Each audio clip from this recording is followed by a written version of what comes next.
JK Yadav Films present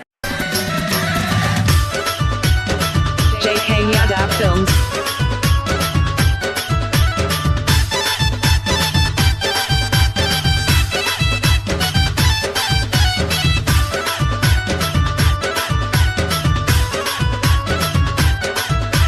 चढ़ल जवानी छोहबरो बनाइले तबे सूरतिया खिलतौगे। चढ़ल जवानी छोहबरो बनाइले तबे सूरतिया खिलतौगे। भोला बाबा के जलवा चढ़ाबे निमन दुल्हा मिलतौगे। भोला बाबा के जलवा चढ़ाबे निमन दुल्हा मिलतौगे।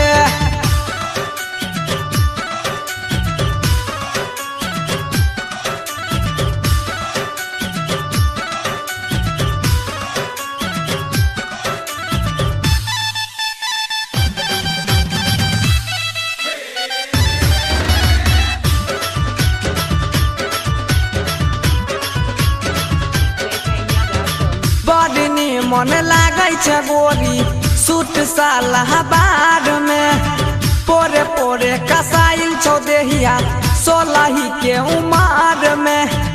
सोलही के उमर में बड़नी मन लागै छै गोरी सूट सालाबाद में। पोरे पोरे कसाइल छौ देहिया सोलही के उमर में। छेना के रसनियन गाड़ी के गोरी धाई के टपसी न गिलतौगे। छेना के रसनियन गाड़ी के गोरी धाई के टपसी न गिलतौगे। भोला बाबा के जलवा चढ़ाबे निमन दुल्हा मिलतौगे। भोला बाबा के जलवा चढ़ाबे निमन दुल्हा मिलतौगे।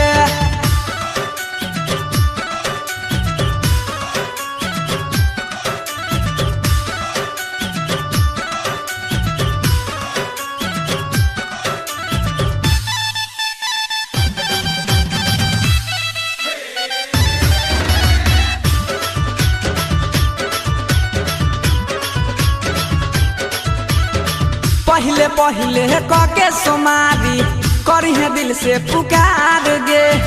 सही न सक में सैया तोहर देतो इतना प्यार गे। देतो इतना प्यार गे। पहले पहले कके सुमारी करिहे दिल से पुकार गे। सही न सक में सैया तोहर देतो इतना प्यार गे। छेना के रसनियन गाड़ी के गोरी धाई के टपसी न गिलतौगे। छेना के रसनियन गाड़ी के गोरी धाई के टपसी न गिलतौगे। भोला बाबा के जलवा चढ़ाबे निमन दुल्हा मिलतौगे। भोला बाबा के जलवा चढ़ाबे निमन दुल्हा मिलतौगे।